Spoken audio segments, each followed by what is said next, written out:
My name is Tosha Miller. For 18 years, I believed I had the perfect marriage with my husband Derek. We met during my college years when I was waiting tables at a small diner off campus. He'd come in every Tuesday, order black coffee, and leave generous tips. At first, I barely noticed him, just another customer with kind eyes and a warm smile. Then one night, as I was closing up, he waited for me outside. "I've been working up the courage to ask you out for weeks," he confessed, rain soaking through his jacket. We stood under the awning, and something about his vulnerability, the way his hands trembled slightly, made my heart flutter. 3 months later, I was completely in love with this ambitious business student who promised me the world.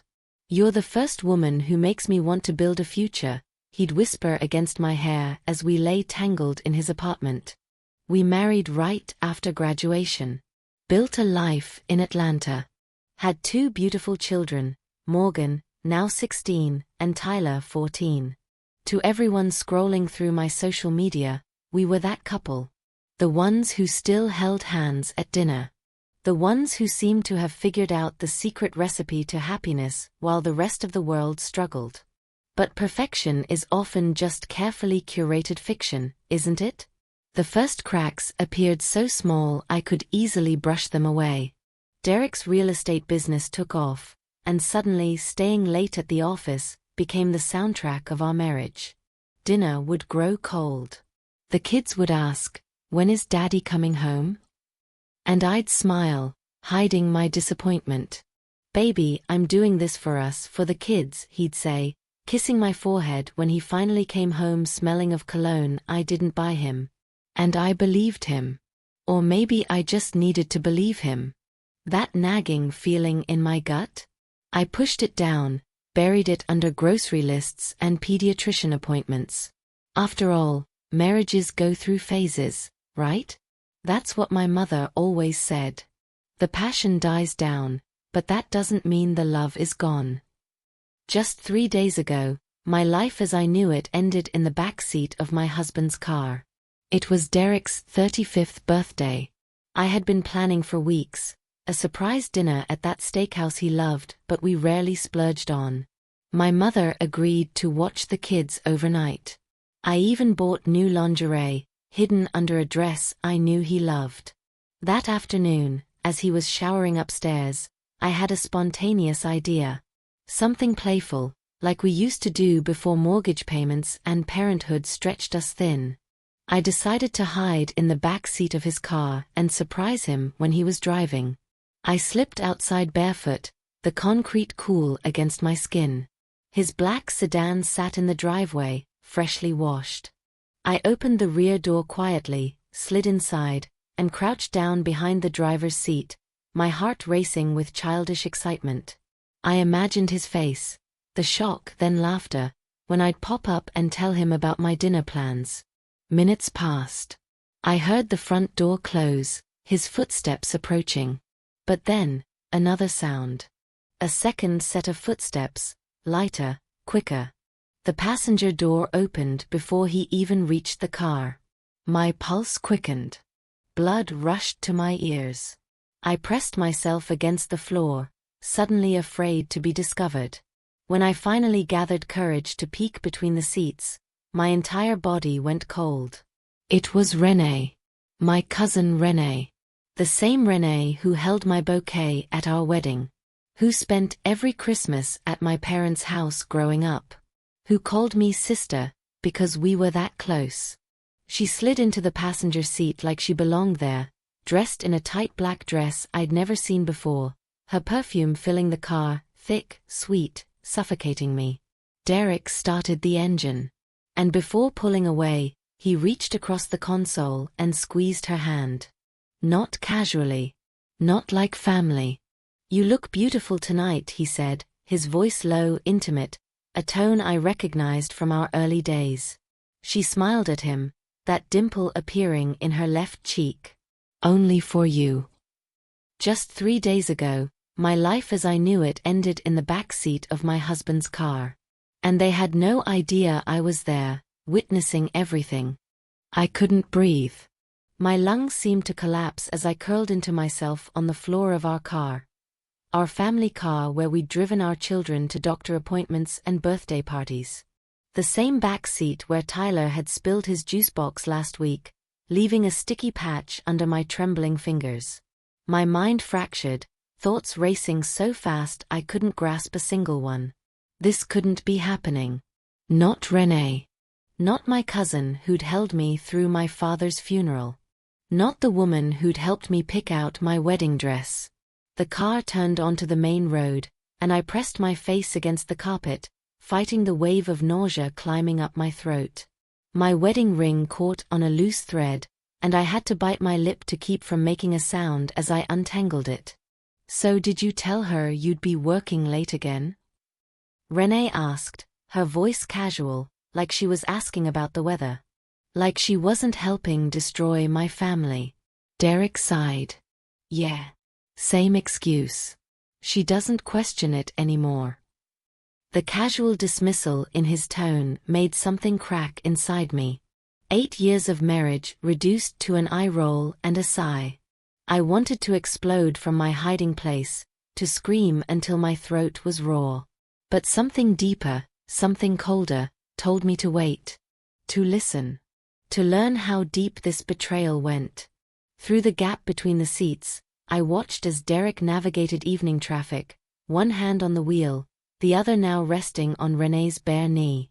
His wedding ring caught the streetlight, the ring I'd saved for 6 months to buy when we were just starting out. "You seem tense tonight," Renee murmured, placing her hand over his. "Everything okay?" He slowed at a red light, then turned to look at her fully. "Just thinking about how complicated this is getting. Tosh has been talking about another baby lately." The air left my body. Just last week in bed, I'd whispered to him about maybe trying again. He'd kissed me so tenderly, said he'd love another child. Another lie. "What did you tell her?" Renee asked, her voice tight. "That we should wait. Financial reasons. Work is busy." He shrugged. "The usual." My face burned with humiliation. Every intimate moment between us now felt contaminated. Renee shifted in her seat, her profile visible to me now. I'd always thought she was the prettier one between us, her features more delicate, her confidence unwavering. Growing up, boys always noticed her first. But I never imagined Derek would be one of them. "You know we can't keep doing this forever," she said softly. "Sooner or later." "I know." His knuckles whitened on the steering wheel. They fell silent as the car turned into a part of town I didn't recognize, an area of Atlanta with upscale restaurants and boutiques. Places Derek had never taken me, claiming they were too expensive. He pulled into a parking lot of a restaurant with muted lighting and a valet stand.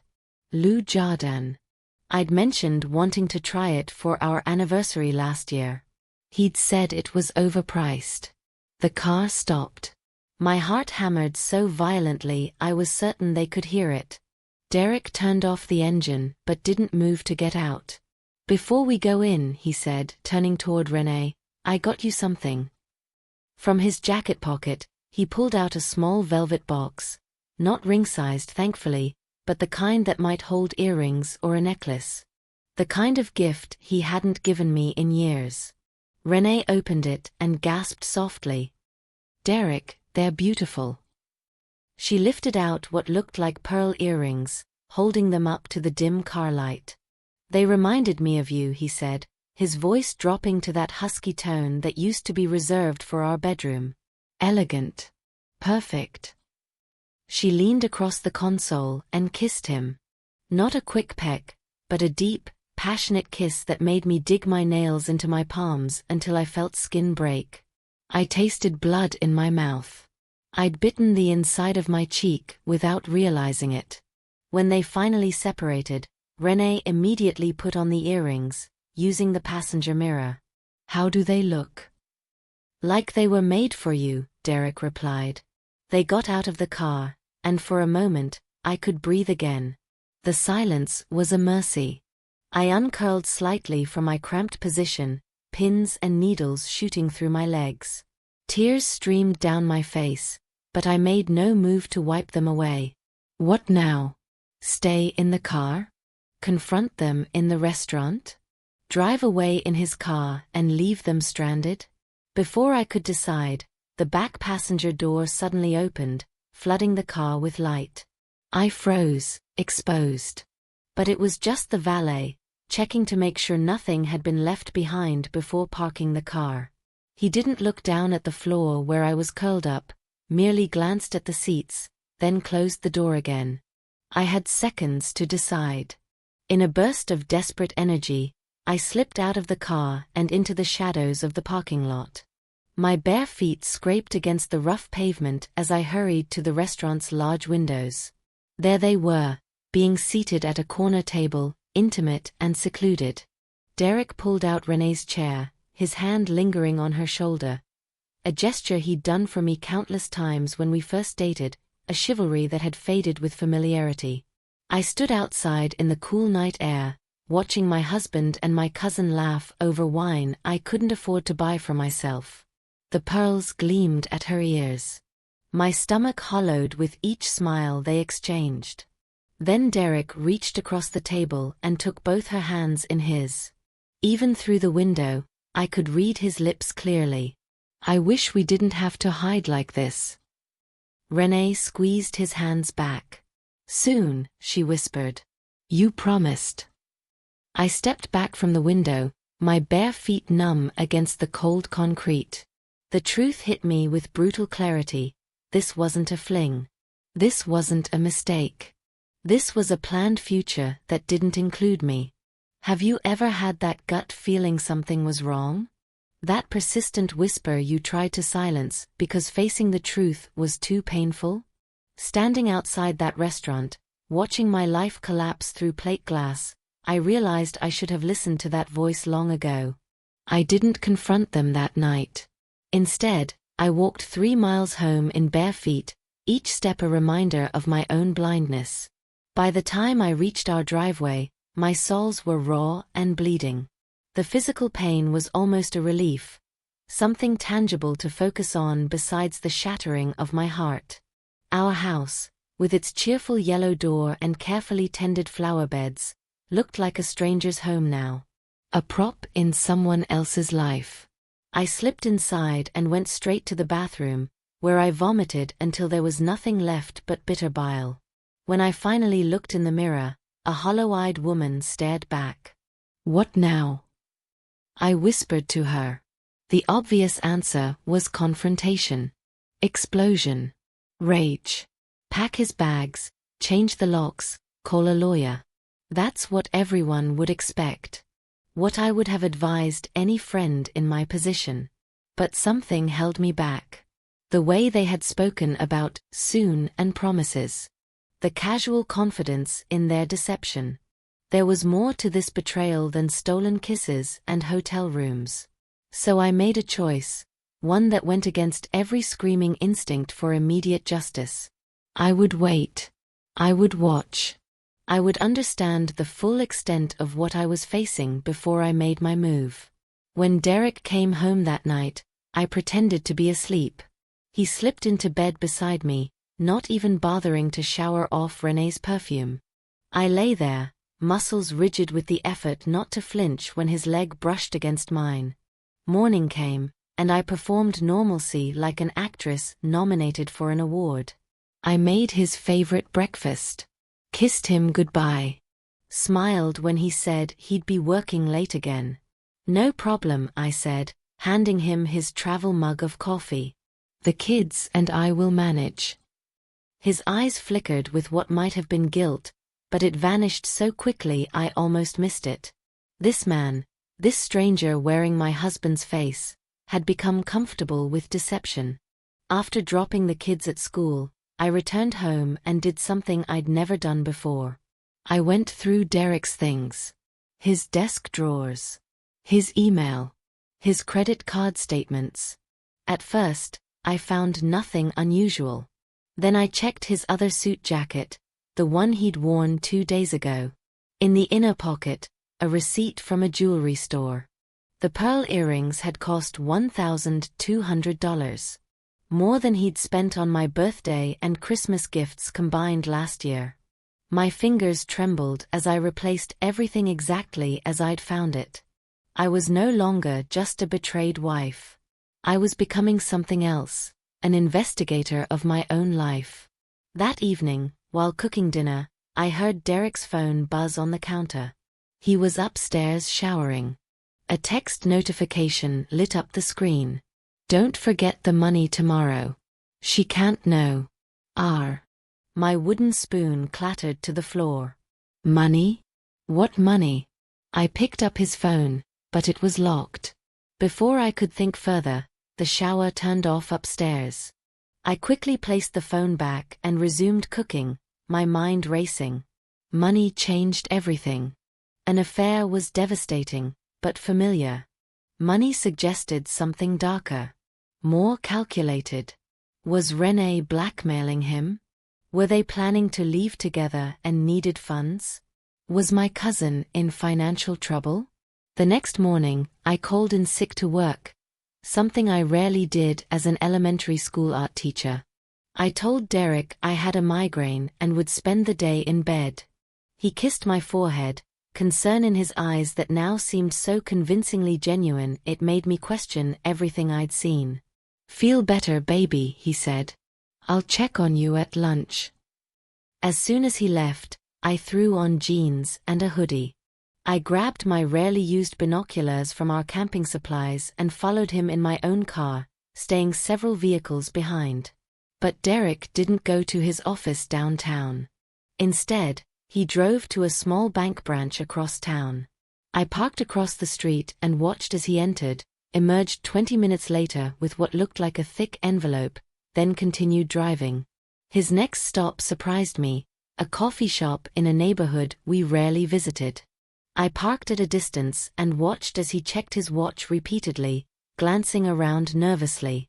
At exactly 10:30, Renee walked in.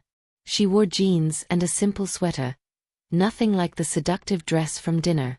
They didn't kiss or touch. Their body language was all business. I slipped out of my car and moved closer, pretending to window shop at the boutique next door.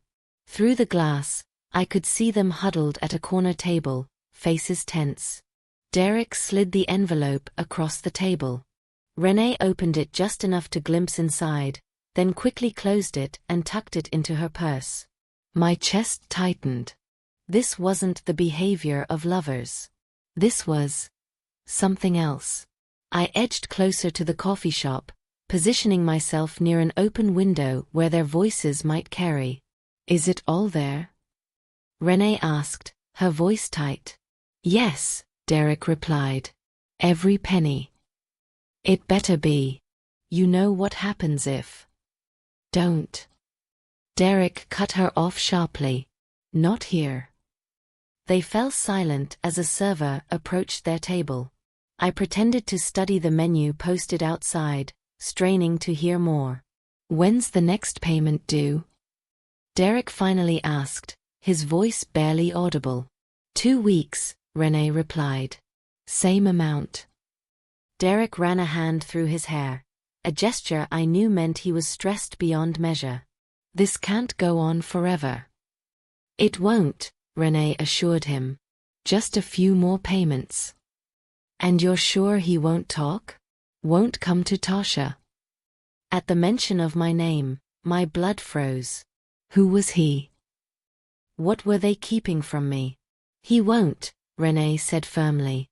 "He knows better." They stood to leave, forcing me to duck into the boutique to avoid being seen. Through the store window, I watched as they parted ways in the parking lot. No kiss, no lingering touch. Just a brief, tense nod before heading to separate cars. I gave Derek a few minutes head start before following him again, my thoughts tumbling over each other. This wasn't the affair I'd imagined. There was someone else involved, someone they were paying to keep quiet. But about what? Derek's car turned toward a run-down apartment complex on the south side of town. He parked but didn't get out immediately. I pulled over a block away and watched through my binoculars as he seemed to gather himself, taking several deep breaths. Finally, he exited his car and approached one of the ground floor units. He knocked. The door opened to reveal a man I didn't recognize.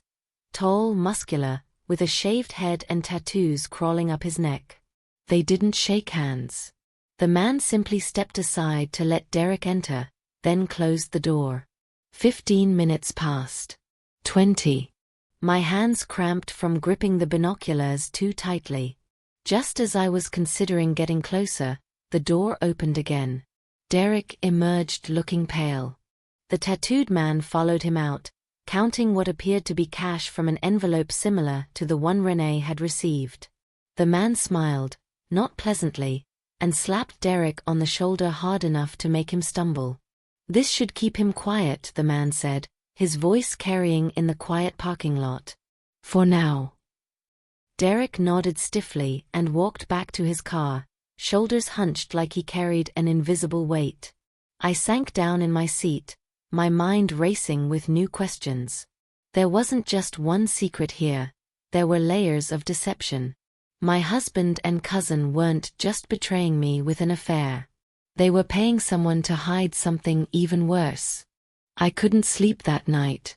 The ceiling fan spun above our bed, its gentle whirring a stark contrast to the chaos in my mind. Beside me, Derek slept peacefully, unaware that his wife had become a detective in their marriage. By morning, I'd made a decision. Renee was the weak link.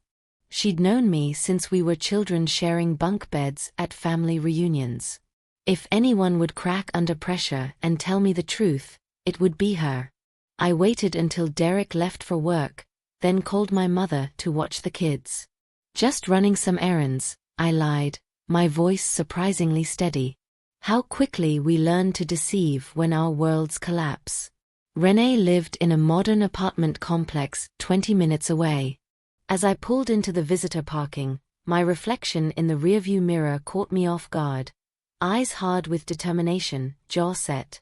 I barely recognized myself. When I knocked on her door, there was a long pause before I heard movement inside. The peephole darkened briefly. Then silence. I knocked again, harder this time. "I know you're in there, Renee. Open the door." When it finally swung open, my cousin stood there in yoga pants and an oversized sweatshirt, her hair pulled back in a messy bun, so different from the polished woman in Derek's car. Her face drained of color when she saw me. "Tasha, what are you doing here?"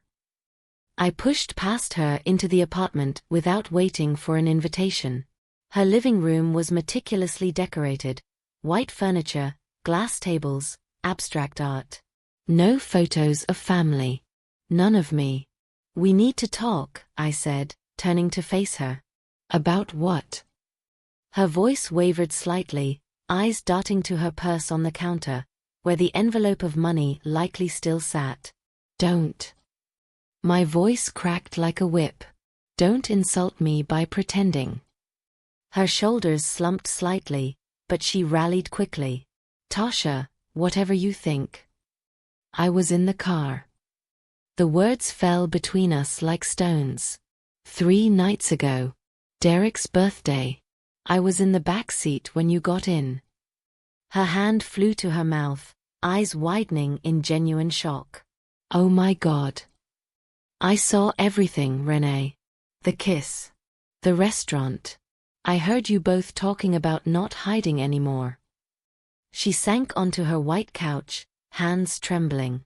"Tasha, I can explain." "Then explain the money," I cut in. "Explain why Derek is paying you. Explain who this man is you're both so afraid of." Her head snapped up. "You've been following us? Wouldn't you?" The rage I'd been containing burst forth. My husband and my cousin, the two people I trusted most, are lying to my face every day. What exactly did you expect me to do? Tears welled in her eyes, but I felt nothing. No sympathy. No softening. Just cold determination to extract the truth. It's not what you think, she whispered. Then what is it? I demanded. Because from where I'm standing, you're sleeping with my husband and blackmailing him. No. She stood abruptly. I'm not blackmailing him. It's Terence. The name hit me like a physical blow. Terence? Nia's ex-boyfriend. My sister Nia had dated Terence Coleman for nearly 2 years. A relationship that started sweet but turned dark quickly. The controlling behavior. The isolation. The bruises she tried to hide until we finally convinced her to leave him. That was 2 years ago, and we thought he was gone from our lives for good. What does Terence have to do with this? My voice had dropped to a whisper. Renee paced the room, arms wrapped around herself. He came back about 6 months ago. Started threatening Derek. Threatening him with what? She stopped pacing, looked at me directly for the first time. Tasha, please. Ask Derek. It's not my place. No. I stepped closer, fury propelling me forward. You don't get to play that card. Not after I watched you kiss my husband. Not after I saw you take money from him. You tell me what's happening. Now. Something in my face must have convinced her. She sank back onto the couch, deflated. Terence has information about Derek. Something that could hurt you, hurt the kids.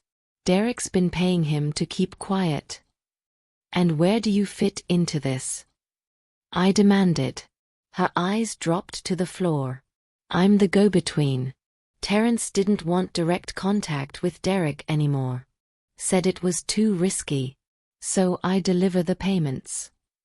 And the dinner? The earrings? The kiss?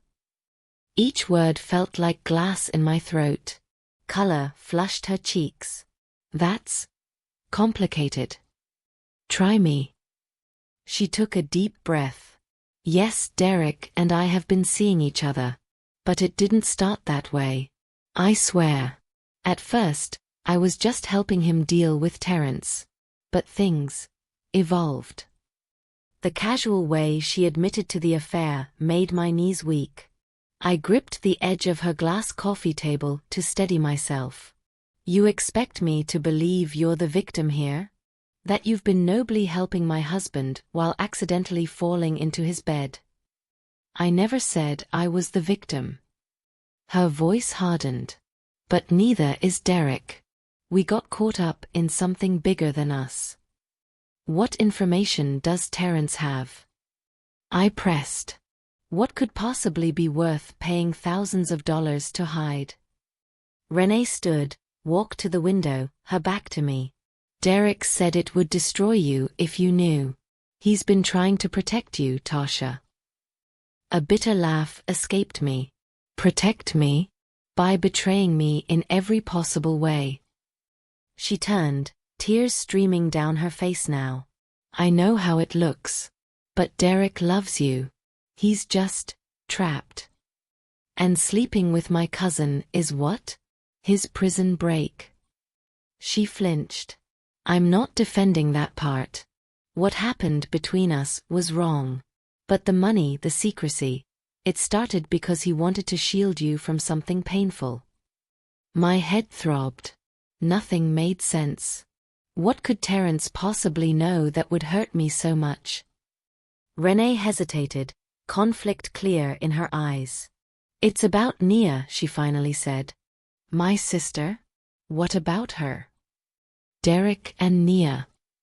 She stopped, swallowed hard. Terence has proof of something that happened between them. Before she met him. The room tilted sideways. What are you saying? I've already said too much. She moved toward the door. You need to talk to Derek. I blocked her path. No. Finish what you started. What about Derek and my sister? Her eyes met mine, and in them I saw pity, the final insult. Terence has photos. From years ago. Before you and Derek were married. him and Nia together. The words hung in the air between us, their full meaning taking seconds to penetrate. My husband. My sister. You're lying, I whispered. I wish I was. She reached for my arm, but I jerked away. Tasha, I got involved to help keep this from destroying your family. I never meant to fall in love with him. I finished for her, voice hollow. To take money from him? To lie to my face for months. She had no answer for that. I moved toward the door on legs that felt disconnected from my body. But before leaving, I turned back. If you're really trying to help, tell me where to find Terence. Alarm flashed across her face. You can't be serious. He's dangerous, Tasha. The address, Renee. After a long moment, she grabbed a notepad and scribbled something down. Be careful. Please. I took the paper without looking at it and walked out, closing the door quietly behind me. In the elevator down to the parking garage, I finally let the tears come. My husband and my sister. My cousin claiming to protect me while betraying me. Each revelation like another blow to an already battered heart. But beneath the pain, a cold determination was forming. I needed to know what Terence had. Needed to see the truth with my own eyes. Would you confront someone immediately, or keep investigating until you had all the pieces? In that moment, standing in the elevator watching the numbers descend, I chose the harder path. The one that would lead to answers, no matter how painful. I drove home in a daze, the world beyond my windshield blurring into meaningless shapes and colors. My sister and my husband. The two people I'd trusted most in my life, besides Renee, who'd betrayed me in her own way. How many lies had I built my life upon? The house was empty when I arrived, the silence almost a mercy. I moved through our living room like a ghost, touching photo frames that now felt like props from a staged life. There was one of Nia and me at my wedding, arms around each other, smiles wide and genuine, or so I'd thought. Had she been looking at my new husband with secret knowledge even then? I picked up my phone and stared at Nia's contact information.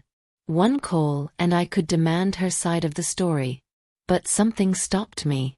I needed to hear it from Derek first. Needed to see his face when I confronted him with what I knew. I waited. Hour after excruciating hour. I picked up the kids from my mother's, fed them dinner, bathed them, read them stories, all while carrying this burning knowledge inside me.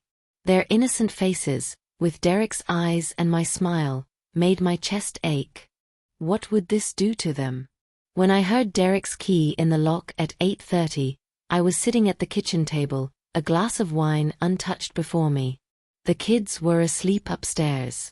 Hey babe, he called out, dropping his briefcase by the door, a routine so normal it felt obscene.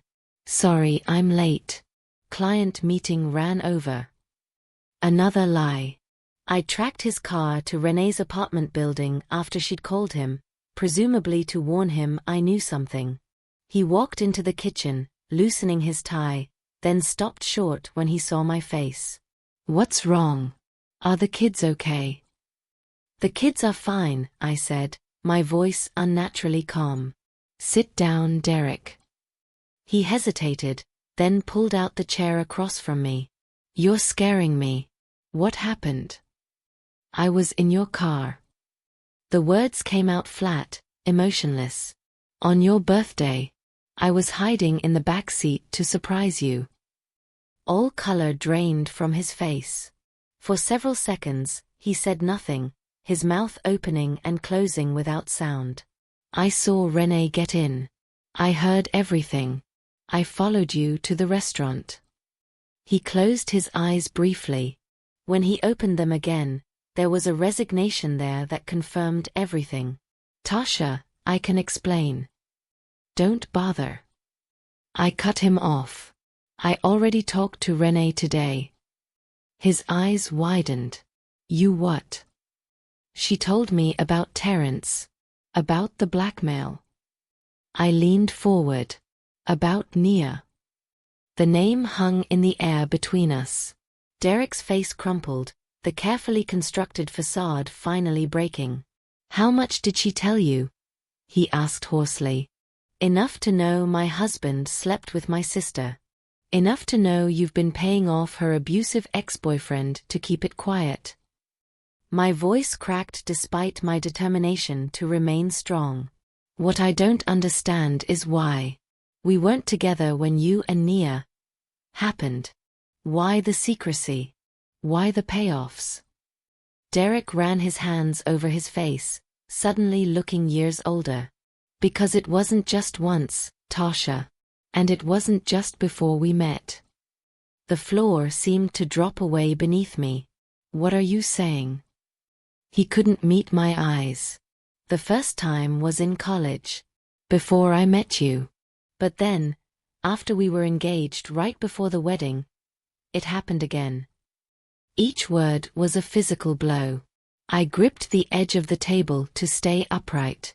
You slept with my sister while we were engaged? He nodded, misery etched into every line of his face. One night. We were both drunk. She was going through a rough patch, and I made a terrible mistake. A mistake, I echoed. The understatement was almost laughable.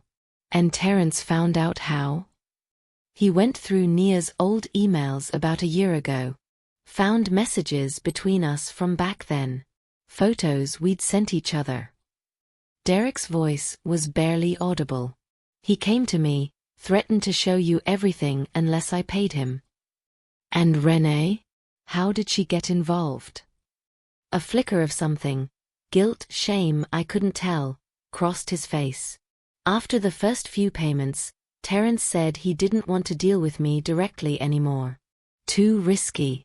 He knew Renee and I had worked together on a charity event. Suggested her as the go-between. And you just happened to fall into bed with her too? The bitterness in my voice could have corroded metal. He flinched. That developed later. She was helpful, understanding. Things with us had been distant, and I. Don't you dare blame me for your affair. My voice was deadly quiet. Don't you dare make excuses. I'm not, he said quickly. There's no excuse. What I did, what I've been doing, it's unforgivable. I know that. I stood up suddenly, unable to sit across from him any longer. Did you ever love me at all? Or was I just the safer choice between sisters? Pain flashed across his face. Of course I loved you. I still love you. This wasn't about that. Then what was it about, Derek? Explain it to me. Make me understand how you could betray me so completely. He stood too, took a step toward me, stopped when I backed away. I was weak, selfish, scared of losing everything. Each lie just led to another, and before I knew it, I was trapped in this mess I created. And Renee? What's your excuse there? His shoulders slumped. No excuse. When Terence demanded she deliver the payments, we started spending time together. She was part of this secret world I was hiding from you. It was easy with her. No pretending. The irony nearly broke me. He'd found authenticity in yet another deception. How many payments have you made? I asked. 15,000 so far. The amount stunned me. That's why we've been struggling financially? Why we couldn't take that vacation last year? Why we've been putting off repairs on the house? He nodded miserably. And the money was supposed to buy his silence forever? You really thought that would work? I didn't know what else to do, Derek whispered. I couldn't lose you. Couldn't let the kids grow up in a broken home. A harsh laugh escaped me. So instead you bankrupted their future. Betrayed their mother. Lied to everyone. I shook my head. A secret our family had kept for years was about to surface no matter what. Terence was never going to stop, was he? Probably not, Derek admitted. I turned away from him, gazing out the window at our darkened backyard where our children played, oblivious to the rot at their family's foundation. Every memory, every moment between Derek and me was now tainted. Had he been thinking of Nia on our wedding day? Had he compared us in bed? Have you been in contact with her? I asked suddenly. With Nia? No. His response was immediate. Not since before she met Terence. What happened between us? It ended years ago, Tasha. I swear. I turned back to him, seeing him clearly for perhaps the first time. Not the charming college student who'd waited for me in the rain. Not the ambitious husband building us a future. Just a frightened man who'd spent years constructing an elaborate house of cards. I want you to leave, I said quietly. Tonight. Pack a bag and go. Panic flashed in his eyes. Tasha, please. We can work through this. Counseling, therapy, anything. I'll do whatever it takes. I'm not making a permanent decision right now, I clarified. But I can't look at you. Can't sleep beside you. Can't pretend for the children that everything is normal. I need space to think. He started to protest, then seemed to deflate. Where should I go? That's not my problem. My voice was ice. Maybe Renee has room. Or check with my sister. He flinched at the cruelty but nodded. What will you tell the kids? That Daddy's on a business trip. For now. As he climbed the stairs to pack, something shifted inside me. The shock and pain didn't disappear, but alongside them grew something new, resolve. A cold, clear determination. If Terence thought he could prey on my family's weakness forever, he was about to meet a very different kind of opponent. If my husband and sister and cousin thought their betrayal would break me, they were mistaken. I pulled out the slip of paper with Terence's address and stared at it. The victim phase of this story was over. Now it was my turn to take control. The address Renee had given me led to the same run-down apartment complex where I'd seen Derek meet the tattooed man. I sat in my car the next morning, watching the unit, gathering my courage. My children were at school. My husband was staying at a hotel. For the first time in years, I answered to no one but myself. I'd spent the night researching Georgia's recording consent laws on my laptop. Single-party consent. I only needed my own permission to record our conversation. The voice recorder app on my phone was ready, tested, and running as I approached apartment 103. My heart hammered against my ribs as I knocked. Part of me hoped no one would answer, that I could retreat to the safety of indecision. But the door swung open, revealing the tattooed man I'd seen with Derek. Up close, he was even more intimidating. Over 6 feet tall with muscles straining his t-shirt. A faded teardrop tattoo marked the corner of his left eye. But it was the cold calculation in his gaze that sent ice through my veins. Can I help you? His voice was surprisingly soft. I'm looking for Terence Coleman. Recognition flickered across his face. Who's asking? Tasha Miller, Nia's sister, Derek's wife. His eyebrows shot up, then he laughed, a harsh, grating sound. Well, the wife herself. He stepped back, gesturing me inside. Come on in, Mrs. Miller. This should be interesting. The apartment was sparsely furnished, a couch with sagging cushions, a TV mounted on the wall, empty beer bottles on the coffee table. The blinds were drawn, casting the room in artificial twilight. Terence here? I asked, trying to keep my voice steady. The man's lips curled into a smile. You're looking at him. My confusion must have shown on my face.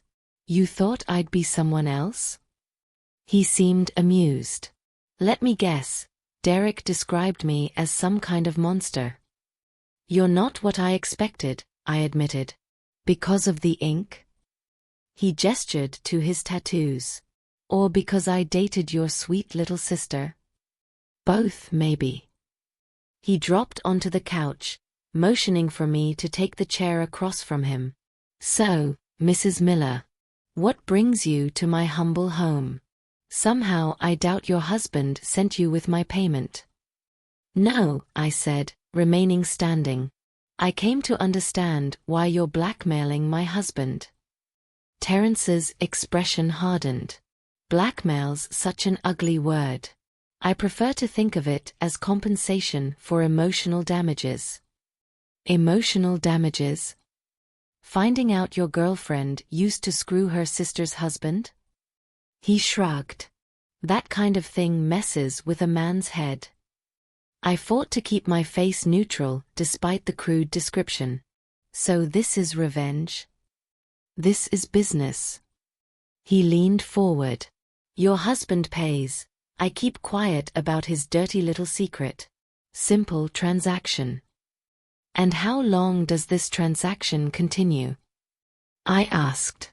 He smiled slowly. Until I decide it doesn't. So you'll bleed him dry. Bleed my family dry. Your husband made his choices long before I came along. Terence stood, walking to the kitchen. He pulled a beer from the refrigerator. Want one? I shook my head. Look, he continued, popping the cap, I'm not the bad guy here. Your husband and sister betrayed you. I'm just the messenger who happened to find the evidence. What evidence exactly? His eyes narrowed. Derek didn't tell you? I want to hear it from you. Terence took a long pull from his beer, considering me. Then he walked to a drawer beneath the TV and pulled out a manila envelope. Nia never completely deleted her email account when we were together. Had the password saved on her laptop. He tossed the envelope onto the coffee table. Found some interesting correspondence between her and your husband. Going back years. Photos too. My throat tightened as I stared at the envelope. Show me. You sure? Some things you can't unsee. Show me, I repeated. He shrugged and appended the envelope. Printed emails and photos scattered across the table. I stepped closer, forcing myself to look. The emails were dated, some from before my relationship with Derek, others, my stomach lurched, from 2 weeks before our wedding. Intimate messages. Explicit descriptions of their encounters. Declarations that should have never existed between my sister and my fiancé. Then the photos. Derek and Nia together, in positions that burned themselves instantly into my memory. Her face. His hands. Their betrayal captured in high definition. I stepped back, struggling to breathe. Told you, Terence said quietly. I gathered myself, remembering why I'd come. How much has Derek paid you so far? 15,000. Small price to keep his perfect life intact, wouldn't you say? And what's to stop you from asking for more? From threatening to tell me forever? He laughed. Nothing at all. That's the beauty of it. My phone continued recording in my pocket as I asked, so this isn't just about the affair?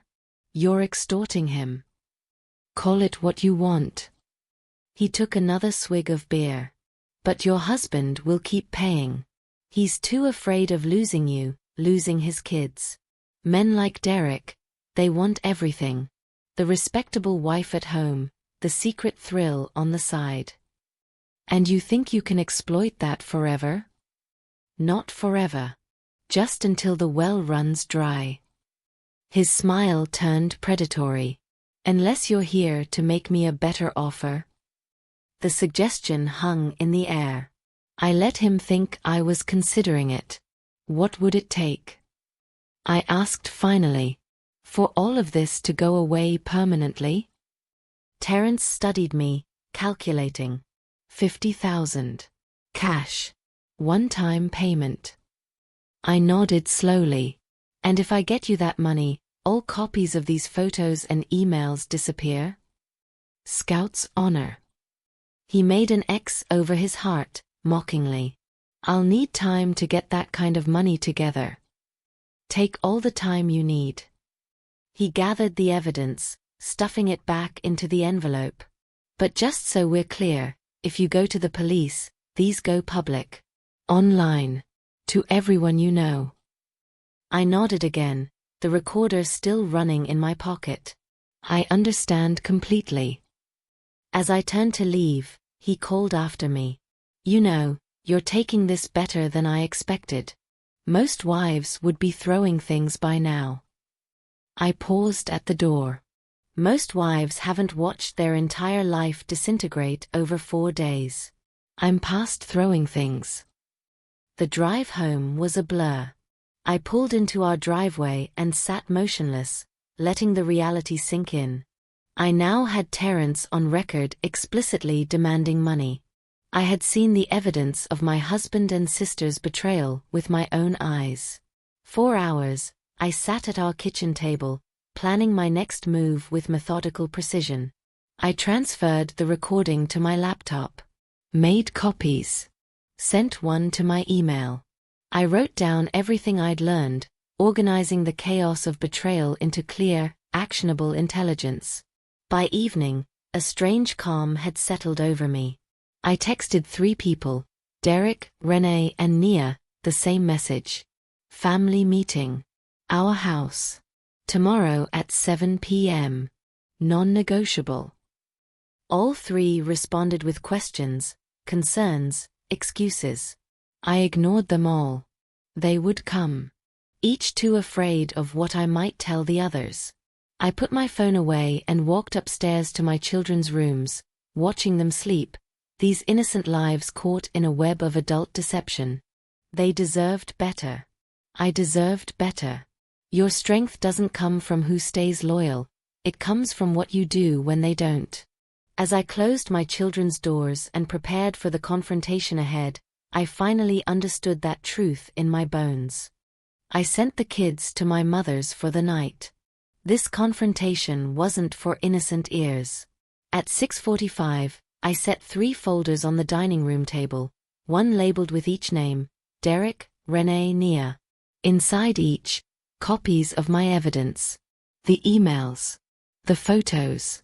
The transcript of Terence's blackmail confession from my recording. Everything meticulously organized, impossible to deny. At 6:58, the doorbell rang. Derek stood there, 2 days of stubble on his face, eyes bloodshot. Tasha, he began. Wait inside, I said, stepping back to let him enter. The others aren't here yet. He glanced at the dining room table, saw the folders. What's this about?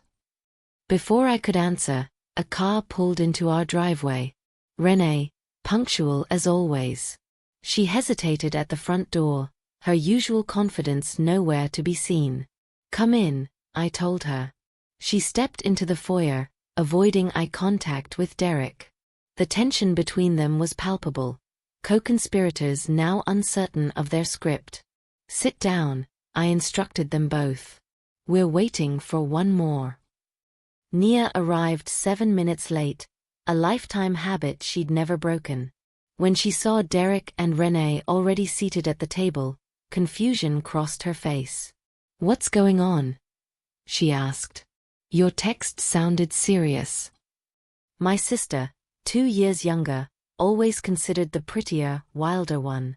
We shared the same dark eyes, the same high cheekbones, but where I was careful and measured, Nia was impulsive. Looking at her now, I searched for signs of guilt, for any indication she'd carried the secret of sleeping with my husband all these years. Her face revealed nothing. Sit down, Nia, I said. I have something to share with all of you. Once they were all seated, an uncomfortable triangle around my dining room table, I remained standing. Power dynamics. I'd thought about this carefully. 4 days ago, I hid in the back seat of Derek's car to surprise him for his birthday. My voice was steady, emotionless. Instead, I witnessed my husband and my cousin. I nodded toward Renee, in an intimate moment that made it clear they've been having an affair. Nia's jaw dropped. She looked between Derek and Renee. What the hell? That discovery led me down a rabbit hole, I continued. I followed them. I investigated. I uncovered not just one betrayal, but layers of deception involving everyone in this room. I turned to Nia. Including you. Her face paled. Me? What are you talking about? In answer, I opened her folder and slid it toward her. Take a look. With trembling hands, she flipped through the contents. The emails between her and Derek. The photos. The evidence of their affair before my wedding. Her eyes filled with tears. Tasha, this was years ago. Save it, I cut her off. I know everything. About the affair. About Terence finding the evidence. About the blackmail payments. Derek stared at the table, unable to look at any of us. Renee's gaze darted between us all, calculating her position in this unfolding disaster. I've spent 4 days uncovering every ugly truth you've all worked so hard to hide from me, I said. And now you're going to sit there and listen to what happens next. I opened Derek's folder next. I visited Terence yesterday.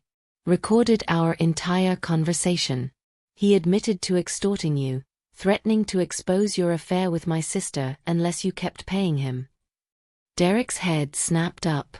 You went to see him? Do you have any idea how dangerous he is? Apparently less dangerous than my own family, I replied coolly. I turned to Renee, opening her folder last. And you? Claiming you got involved to protect me while sleeping with my husband. Helping facilitate payments to a blackmailer. Renee's eyes filled with tears. It wasn't supposed to happen like this. Nothing ever is it? I looked between the three of them. You've all betrayed me in ways I couldn't have imagined a week ago. You've lied to my face. Conspired behind my back. Stolen from my children's future to cover up your mistakes. Nia broke first, dissolving into sobs. I'm so sorry, Tasha. What happened with Derek? It was before he married you. A stupid mistake. It was 2 weeks before our wedding, I corrected her. And you were my maid of honor. I know, she whispered. I've hated myself for it every day since. Derek reached for my hand across the table. I pulled away. Please, he begged, you have to understand. When Terence came to me with those photos, threatening to show you to destroy our family, I panicked. I was trying to protect what we built. By sleeping with my cousin? I asked coldly. Was that part of your protection strategy too? He had no answer for that. Renee straightened in her chair, gathering her composure. We never meant to hurt you, Tasha. Things between Derek and me. They just happened. We were spending all this time together, dealing with Terence. Stop. My palm hit the table with a sharp crack. I don't want your excuses. I don't want your justifications. What I want is for you all to understand exactly what happens next. I pulled out one more document, a statement I'd prepared for Terence. I've contacted the police about Terence's extortion. With the recording I made, they have enough to arrest him. That ends the blackmail. Derek's eyes widened. You went to the police? Yes, I said. Unlike you, I don't believe in paying criminals. But the photos, Nia started, will likely become evidence in a criminal case, I finished for her. Yes, that means they might become public record. Yes, that means people might find out what you did. That's the consequence of your actions, not mine. The room fell silent as they absorbed what this meant. Their carefully constructed house of secrets was collapsing around them. As for us, I continued, looking at each of them in turn, this is where our relationships end. Tasha, no, Derek began. I've already contacted a divorce attorney, I cut him off. I'm filing first thing tomorrow morning. I'll be seeking full custody of the children with supervised visitation for you. He looked stricken. You can't take my kids. I'm not taking them. Your choices are. I turned to my sister. Nia, after today, I don't want to hear from you again. Not at holidays. Not at family gatherings. You're no longer welcome in my life. Tears streamed down her face. Tasha, please. It was one mistake. Years ago. A mistake you never confessed. Never apologized for. Never made right, I replied. You watched me marry him knowing what you'd done. Finally, I turned to Renee. As for you, I almost understand your role the most. You saw an opportunity with a vulnerable, desperate man and you took it. But you were my family. You sat at my table. You hugged my children. I love you, Tasha, she whispered. I never wanted this.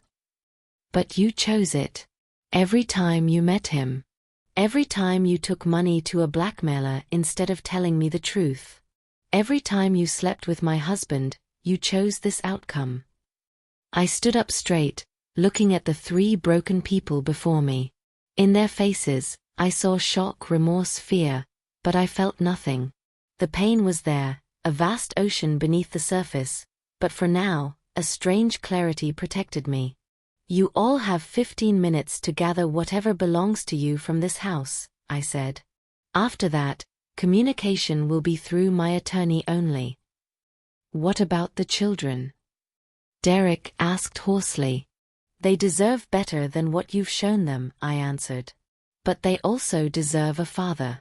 We'll work out arrangements when I'm ready. Not before. They left one by one. Nia first, barely able to look at me as she hurried past. Renee next, attempting one last apology that died on her lips when she saw my expression. Derek lingered the longest, standing in the doorway of what had been our home. I do love you, he said finally. Despite everything, that was never a lie. I met his gaze steadily. Maybe. But love without respect, without honesty, that's not love I can build a life on. After he left, I walked through the empty house, touching walls, furniture, photographs, reclaiming each space as my own. The tears would come later. The rage too. For now, there was just the hollow victory of truth.